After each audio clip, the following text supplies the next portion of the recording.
IVF ట్రీట్మెంట్‌లో daily injections ఇస్తారు కదా! దానికి డైలీ క్లినిక్ రావాలా? సో, ఈ ఐవీఎఫ్ ట్రీట్మెంట్‌లో ఇది చాలా ఫ్రీక్వెంట్‌గా మేము ఫేస్ చేసే క్వెషన్ అండి. ఎందుకంటే ఎక్కువ శాతము ఈ ట్రీట్మెంట్స్ కోసము మేజర్ సిటీస్‌కి పక్కన చుట్టుపక్కల ఊర్లో వాళ్ళు గూడా ఎంతో 2, 3 అవర్స్ డిస్టెన్స్ నుంచి గూడా వస్తూ ఉంటారు.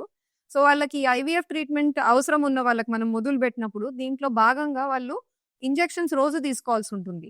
సో, దానికి డౌట్ అడుగుతారనమాట. అప్ అండ్ డౌన్ జేయాలి గదా! ట్రావెల్ వల్ల మనకు ఎఫెక్ట్ అయితదేమో, స్ట్రెస్ వల్ల రిజల్ట్ ఎఫెక్ట్ అవుతదా అని. అయినప్పటికీ అండి మేము సజెస్ట్ చేసేది మీరు క్లినిక్‌కొచ్చి ఇంజెక్షన్స్ తీసుకోండి అని జెప్పి. ఎందుకంటే ఈ ఇంజెక్షన్స్ టెంపరేచర్ కంట్రోల్డ్ అనమాట. ఇంజెక్షన్స్‌ని మనం రూమ్ టెంపరేచర్‌లో బయట వదలడానికి లేదు. ఫ్రిడ్జ్‌లో పర్టిక్యులర్ టెంపరేచర్‌లో మెయింటైన్ అవ్వాల్సుంటుంది.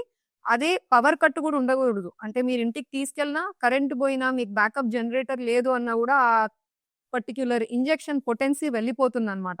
అందుకనే ఇండియాలో ఇటువంటి సెట్టింగ్స్‌లో వచ్చి తీసుకోమనే చెప్తామండి. అదే మీరు విదేశాల్లో జూస్తే అక్కడంతా గూడా వాళ్ళే ఇంజెక్షన్స్ తీసుకుంటూ ఉంటారు. ఇంటికిచ్చేస్తాము. సో, వాళ్ళు సెల్ఫ్ అడ్మినిస్టర్ చేసుకుంటారు. ఎస్పెషల్లీ ఇక్కడ గూడా ఇన్సులిన్ ఇంజెక్షన్స్ డయాబెటిస్‌తో బాధపడే వాళ్ళు సొంతంగా వాళ్ళే తీసుకుంటారు గాబట్టి, ఈ ఐవీఎఫ్‌లో ఇంజెక్షన్స్ కూడా అలానే ఉంటాయి. Subcutaneous injections.